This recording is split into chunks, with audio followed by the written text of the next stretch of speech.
जी माही जी, जी जी डबल जी है, जिसके आगे जी जिसके पीछे जी वो है आपके जीजा जी। और कहना ये है, वो कह रहे हैं मेरी जुबानी है, वाणी उनकी है कि ऐ सनम तू किस लोक से आई हुई हो, ऐसा लगता है जैसे शबनम में नहाई हुई हो। क्या सनम तू किस लोक से आई हुई हो, ऐसा लगता है जैसे शबनम में नहाई हुई हो। और क्या तारीफ करें हम तुम्हारी इन अदाओं का, तुम तो आंखों में चंदन साहब को बसाई हुई हो। तालियां। और जाते ही जब मैंने देखा ज्योति जी को, तो एक ही बात मेरे मन में आई और वह आज मैं कह रहा हूं इस मंच के माध्यम से आपको समर्पित कर रहा हूं कि तेरी मदहोश आंखों से तो जाम को भी नशा आ जाए, तभी हम आपकी आंखों को मैखाना कहते हैं। और तेरे लबों ने जिसे छू लिया उसे पीने की जरूरत नहीं, तभी हम आपकी लबों को पैमाना कहते हैं। एक बार तालियां हो जाए इनके लिए। और आइए शुरुआत, और यहाँ से इनकी बारी शुरू हम करना चाहेंगे। जानते हैं भैया, बात ये है जी कि आपकी आंखों में भी कोई बच सकता है, लेकिन ये कम वक्त आपका चश्मा बीच में आ जाता है। हाँ, तो चलिए आज की रात एक उम्मीद तो जगी है सर, आगे से चश्मा हम खोल के आएंगे। फिलहाल आइए ज्योति जी, स्वागत है आपका इस कार्यक्रम में। नेपाली जी, जितने भी लोग हैं, यश कुमार गुरु जी, यहाँ के जितने भी इस कमेटी मेंबर हैं, मैं सभी को बहुत बहुत आभार व्यक्त करूंगी, चरण स्पर्श करूंगी कि आप सबने मुझे, लोग एक ही दिन में सुन के बोर हो जाते हैं, लेकिन आपने 2 दिन के लिए हमें बर्दाश्त किया। आज ये दूसरा दिन है, टूटी फूटी आवाज को इतना प्यारा आशीर्वाद दे रहे, मेरा सौभाग्य है। एक ठो गा लेवेदा बुलावा तनिका है परेशान बढ़ा, अरे का तो हमको भी थोड़ा हाजिरी वाजिरी लगा लेने दीजिए। आते ही बस बुलाओ बुलाओ, हमारे साथ वो दोनों आए, गाने दीजिए। बाबा भोलेनाथ का दरबार है, अब इनकर माइक बंदे रखा। आपकी तरफ से ही हम वकालत कर रहे हैं। अच्छा, हमारी तरफ से जी। आपका कोई भरोसा नहीं, आप किधर सटक जाइए, फिर पानी का लोटा है। मर्दों भी, वैसे भी मर्दों का भरोसा किया ही मत कीजिएगा, जरूरतें नहीं पड़ती तो करे क्या, पड़ जाएगी। माही जी, ज्योति जी। अच्छा, माही जी, ज्योति जी, जी। अच्छा, पता नहीं, अक्सर लोग मुझे मनोज भारती नहीं कहते हैं, भारती जी कहते हैं, क्योंकि आपने कल भी कहा था, क्या पीछे आगे वाली बात आपने कही थी, मुझे याद भी नहीं है, लेकिन इतनी याद है, बाकी लोग समझ रहे हैं। हम इतना कहना चाहेंगे, ज्यादा ही समझा रहे हैं आप, लगता है क्या, लगता है क्या? संतोष भैया से आग्रह करेंगे इनके तरफ से एक हाजिरी पहले हो जाए, फिर आप जो कह रहे हैं वो हो। बिल्कुल बिल्कुल, आइए आइए। बड़ा मेहनत से इतना सुंदर मंदिर बना है, दरबार सजा है। एक बाबा का छोटा सा, बस ज्यादा नहीं, मंत्र उच्चारण हो जाए, उसके बाद में हम बुला देंगे।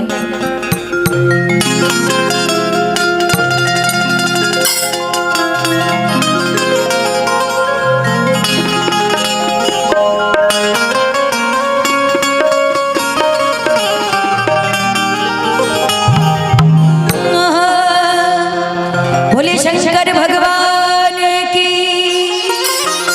बोले सच्चे दरबार की, नमः पार्वती पते। और आई नमः शिवाय, नमः शिवाय, हर हर भोले, नमः शिवाय,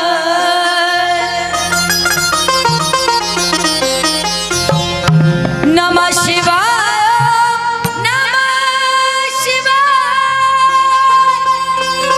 हर हर भोले, नमः शिवाय। और ये हमारे साथ मिलके सब लोग गाएंगे, ये लास्ट भजन है, हमारे भजन से एंडिंग होगी। हाय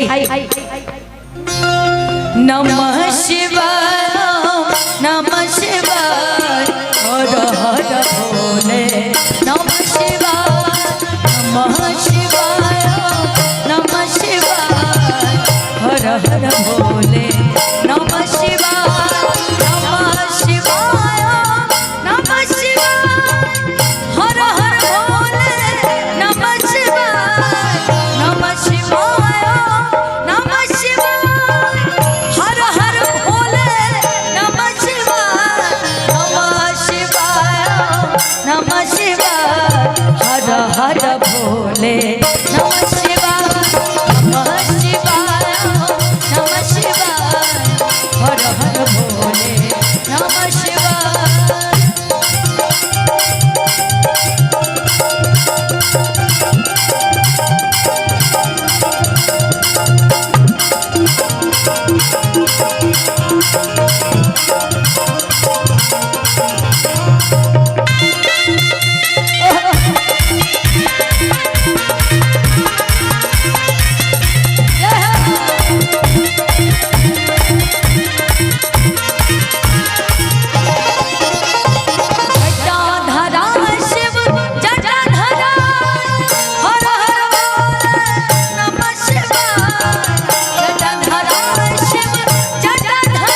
बोले बाबा विश्वनाथ की। और हम चाहेंगे कि एक और गावे का मन कर रहा था।